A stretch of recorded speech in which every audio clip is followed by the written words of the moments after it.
All right, so this is the lesson on folds and faults.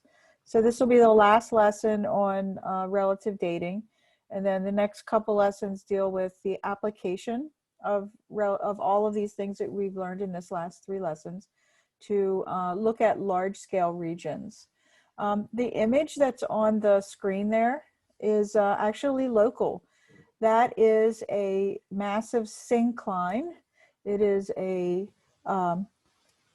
part of a fold, and a lot of the material is gone, but you can see the scale of this. See how the layers are folded in this manner. This is actually nearby. If you take 81 south and then take 70 west, when you get to Interstate 68, um, this is Sidling Hill in Western Maryland. So this isn't that far away if you want to see a dramatic syncline. This was made evident when the road was cut away, or the mountain was cut away to put the highway in. That's when they discovered that this was a synclinal structure. So we're going to learn what a syncline is. All right, here we have some rock layers that are no longer flat and horizontal. These have been folded. Folding is very simply rocks that are bent into a series of waves, and folds occur from what are known as compressional forces. So imagine the rocks were flat and horizontal, and forces from the right and the left pushed the rocks together and caused them to uplift on the left and to drop on the right into a fold. What it does to the crust is it makes it thicker because portions are lifted up, and shortened or smaller or not as wide because it's being compressed together. Now the parts of the fold have individual names. The part that's pushed up, that's upfolded or arched, is called an anticline. I remember this because of the shape of the capital A, and it kind of has that same shape. Anticline, capital A. The down-folded rocks are called a syncline, and I remember that because a syncline sinks down. So you can see that this part is the lower portion of it. It would have extended higher. It would have went much higher this way and much higher this way. And this is in the Appalachian region. So scientists do believe that our Appalachian Mountains that we have here now are just tiny remnants of what used to exist here in the past. And by the past, I mean before the dinosaurs even existed. These mountains, it's believed that they probably were as high as, maybe even higher than the Rocky Mountains that are on the West Coast. So what happens is there's typically a series of anticlines and synclines in a region that has experienced large-scale compression. And that would happen when two huge tectonic plates are colliding. And the anticline synclinal structure that occurred here in Pennsylvania would have occurred when Europe and Africa collided with North America to form the supercontinent Pangaea. So Pangaea was fully formed at the beginning of the Mesozoic when the dinosaurs appeared, and then Pangaea was breaking apart when the dinosaurs were on the planet. So the very early, incredible Appalachian Mountain region would have formed as Pangaea came together before the dinosaurs. So below this diagram, you can see there's a series of anticlines and synclines. This is the anticline structure. This is a syncline structure. And here we also have an anticline syncline structure. It's a little more difficult to see, but there's another feature here called an overturned fold, this one right here. So this anticline is actually extended even further to where it has, sorry, that was not what I wanted to do, where it has actually completely folded over. So there's portions of it where the law of superposition wouldn't work, where the oldest layers are on the bottom and the youngest layers are on the top, because it was completely flipped over in that region. Here's an animation that would illustrate the formation of what are known as plunging anticlines and synclines. So I will let it run once there for you to take a look at, and then I'll run it again, if I can get it to go again. There it goes. So we've got compression that's causing the anticline-syncline structure, but we also have the entire rock structure tipping towards the back of the screen. And what that does on the surface is, as the rocks erode on the surface, they create this pattern on the surface of loops or waves on the surface, and regarding the age of the rocks. That actual structure is present in Pennsylvania, and you might be thinking, hey, that's kind of what it looked like on that geologic map of Pennsylvania that we were working with last week. And we're actually going to take another look at that. So regarding anticlines and synclines and whether or not they're non-plunging or plunging. So this is a non-plunging anticline. And when the surface of that anticline erodes down ground level, it'll look kind of like this on the surface, to where, and these are ages of rock. So our oldest rock here is this rock. And then the rock that forms next is this yellowish region on either side. And then the youngest rock is this, and that correlates to this part.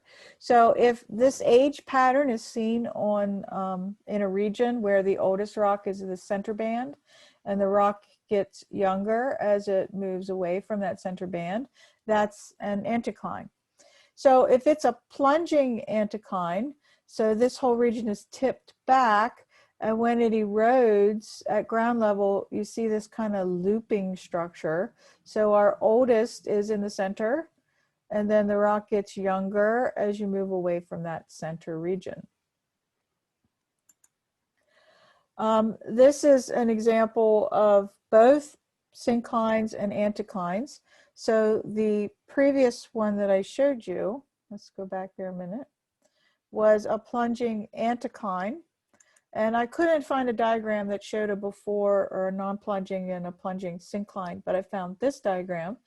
So just to compare the two. So here's your anticline like we looked at on the previous slide. So this is the oldest rock, and then it gets younger. But at the surface, the oldest rock will be in the center of this looping structure, and it gets younger as you move away from that center. A syncline's a little different. Here in the syncline, our oldest rock is down here, and the oldest rock doesn't even get exposed at the surface. But what you see is the center rock is the youngest, and it gets older as you move away from the center. So this is what it would look like, a plunging syncline on the surface. So if we look at our Pennsylvania map again, we can find some plunging anticlines and synclines in the geology of Pennsylvania. So because it has this looping structures in different places, that would tell a geologist that these are plunging anticlines and synclines. If the center portion of the structure is younger, and it gets older as you move away from that center structure, that is a plunging syncline, and that's what this feature is here. So this is the youngest rock, it's Pennsylvanian, and then the rock gets older as you move away, Mississippian, Devonian, Silurian. So this is a plunging syncline. And this region is a plunging anticline. Here, the older materials in the center, that's our Cambrian rock right here. And then the rock gets younger as we move away. Ordovician is the pink, Silurian is the purple. So the central region of Pennsylvania is riddled with plunging anticlines and plunging synclines that would have formed when Africa and Europe collided with North America to form the supercontinent Pangaea. All right, so let's move on to faults. Faults are fractures in rocks along which movement and displacement have taken place. And in this picture, you can see there's lots of faults or fractures in the rocks, and there's lots of displacement too. You can see that this dark band of rock is easily displaced from this section. So this is the break, and the two sections were separated or displaced from each other. And you can see this whole rock face is riddled with faults. There's two terms that are often used when describing movement on either side of faults. One is a hanging wall, which is the overlying block of a fault. This side is the hanging wall. Here's your fault. This side is the hanging wall. It's hanging over top of this side. The foot wall is the underlying block of the fault. That's this side. You can see part of it is tucked underneath the hanging wall. So I kind of remember it a silly way. So a foot wall, there's our foot. So this individual is standing and the toe of their foot butts up against this part of the fault structure. So it kind of has that shape. It's shaped like this, the foot wall. And then the hanging wall, there's somebody hanging on that side. If this rock was gone, they would probably be able to walk or climb up on that side. So they are hanging on that side. That's just a silly way I remember it. All right, so let's take a look at the different types of faults. A normal fault occurs by tension. So tension is represented by these arrows here. So it's a pulling force stretching and breaking the rock apart. So that pulling force that causes this fracture, that's the fault. And because it's pulling away, this section drops down. So the hanging wall drops down. The hanging wall drops down. So here's an example, another example of a hanging wall that dropped down. There's our tensional arrows. This section dropped down, that's the hanging wall. This is the foot wall. Remember, the toes stick in this side. And then this mountain range has formed because the hanging wall dropped down and left this higher elevated region. You can match up the rocks here with this. So, and that left this higher region, so that became a mountain region. This lower lying region became an area where water would, during weathering and erosion, rainfall, would carry materials down into this valley. There is a fault that formed when Pangaea broke apart, a fault that formed right on the other side of South Mountain. So if you go over the mountain towards Gettysburg, so on the other side of 81 from the school, the mountain that's over there, that's South Mountain. And that region is right here on this Pennsylvania map. So there is a normal fault. The section of Adams, York, this whole green area, the Triassic and Jurassic rock, that whole section dropped down when Pangaea broke apart. And it dropped down, and what formed in that lower region was a lake, a freshwater lake.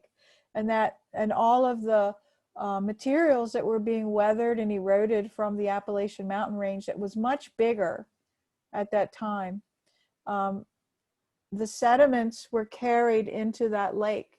And that's what this rock is. This Triassic rock, the green area, are sediments that were deposited in this lake that formed as a result of a normal fault when Pangaea broke apart. And Pangaea was breaking apart in the Triassic and the Jurassic. All right, the next fault is called a reverse fault, and there's two types, reverse faults and thrust faults. They're similar to each other. Their difference is the angle, the fault angle. So for both of these fault types, the hanging wall gets pushed up. So here, it's a compressional force. So these type of faults would have formed when Pangaea came together. There would have been collision and sections would have been shifted upward.